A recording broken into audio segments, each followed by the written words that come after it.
Hello you guys, and welcome back to Vlogmas. So I actually started filming earlier this morning, but I don't know, the video is just not turning out. So I just feel like talking to you guys right now, so I think that's what I'm gonna do. So this is just gonna be a very real and raw talk. If you guys want to listen, you can. If you don't feel like listening to me ramble about what's been going on and about things like how I got over my eating disorder, etc. I'm getting very deep, then you don't have to. Go ahead and skip to my more fun videos, but this is going to be a very deep video, just warning you. So, just jumping into things. Lately I'm coming to realize that over the past few months I have been, okay, I'm just getting real with myself and with you guys. Been a bit more restrictive than I would have liked to be. I think this comes from a place of my eating disorder started because of body dysmorphia, and I think I have a bit of OCD patterns. So I seek control in things, and I haven't been able to control my living situation very much.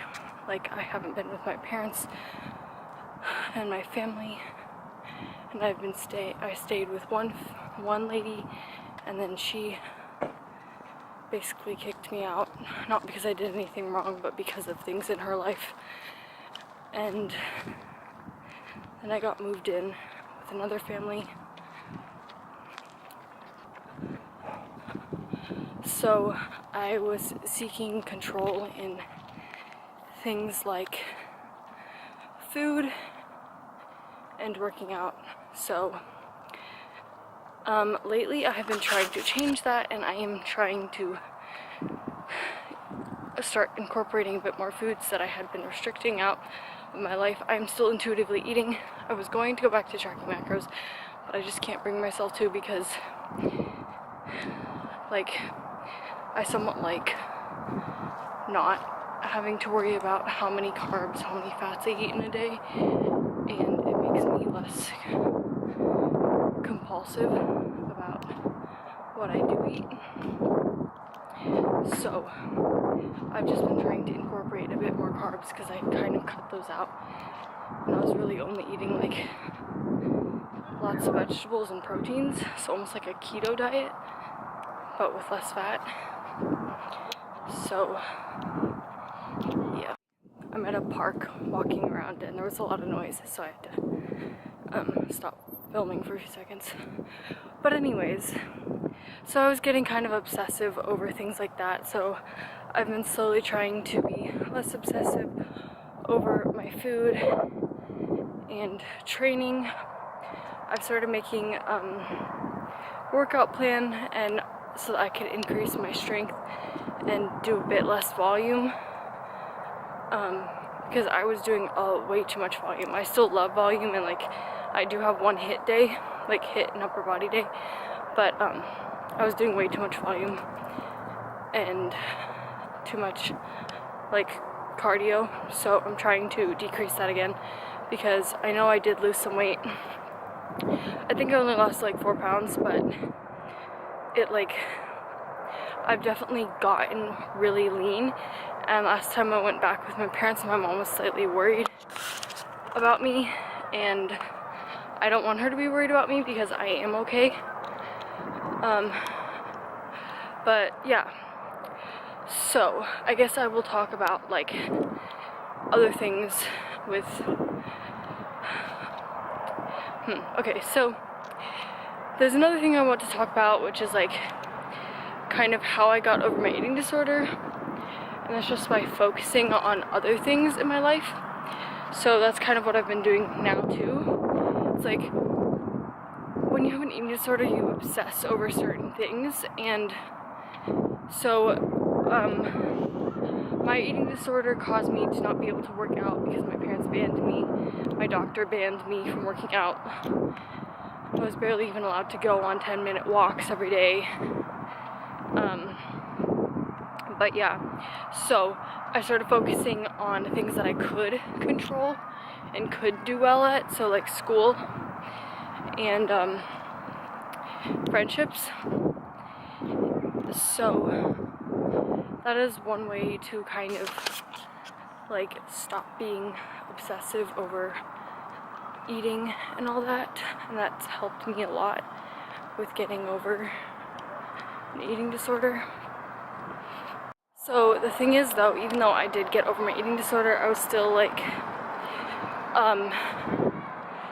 not happy with my body ever really, because I do have a bit of like body dysmorphia. Like I don't know what my body looks like at this point. I can only tell in pictures and videos, which is really messed up. Like every single time I look in the mirror, like I see something different, and I don't know how to explain that to people because I don't understand. But like I literally don't know what I look like. I didn't actually like full on love my body until now, I would say. And I know that's like really messed up, but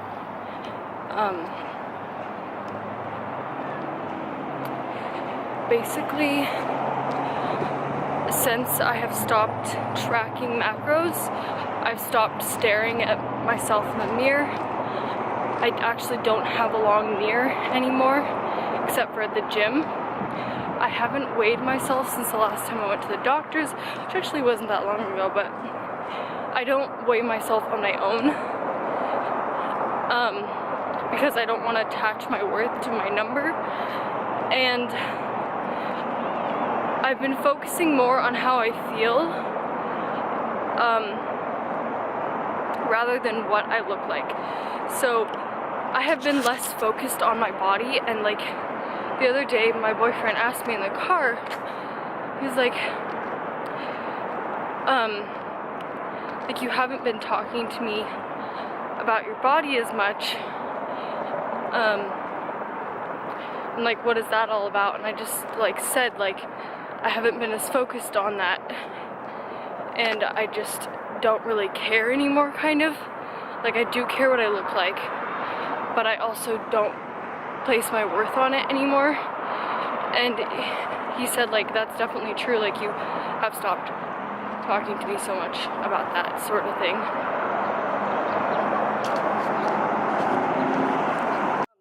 And I ended up telling him, like, I think that I actually feel the most comfortable I have felt in years. Like, at this point in my life, like, I feel the most comfortable in my body than I have felt in years. And he asked me if I like my body the most as it is right now. And my answer to that is no, not necessarily. Like, I do think that I look smaller, and I don't know, I kind of want to be a bit fuller looking, but I also don't care as much about how I do look because I care about how I feel. And the thing is with, like, I wanted to bulk for a while, but I don't want to bulk anymore because that made me feel extremely full, and it messed with my head, because what you do is you force yourself to keep eating even when you're not hungry. The only time that I feel like I could successfully do bulk again is if I had a coach, and I don't have a coach because I'm not gonna pay for that, and giving myself a bulk of my own just doesn't work out because I have to structure it myself. I have to check on myself, my physique, and that attaches me too much to my body. So that's why I could only do bulk if it was an outside source controlling me, basically, instead of me controlling myself. I'm not really sure. Okay, so this has been quite a ramble, and I don't know if any of you got anything out of this, but I think in conclusion my main point is that in order to actually find like true self-love with yourself, but still like work on improving yourself, you need to allow yourself to be freer, and you need to be less obsessive about things. And that has been my problem for years now. I always obsess over things, I overthink, I control myself too much, and in order to actually be in a good place, you need to be freer with yourself and allow yourself to live your life. And you need to surround yourself by positive people that don't cause you harm. So I've stopped following people that are super extremely body goals, because I know that if I follow them, I will be obsessive and try to be like them in a way. And people that have bad eating habits, like, and they're like obsessive about their food, it's hard for me to follow them or watch their YouTube videos or whatever, just because I know that that will throw me back into that place. So overall, I don't know if you guys got anything from this talk, but I just want you guys to know that you can find self-love. You just have to allow yourself to be free.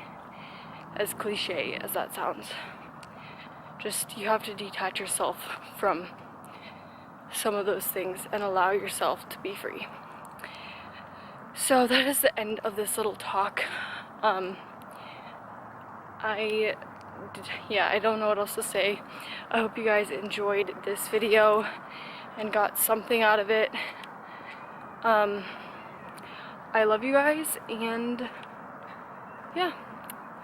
See you guys in the next video, which will be more fun than this video and more enjoyable and positive.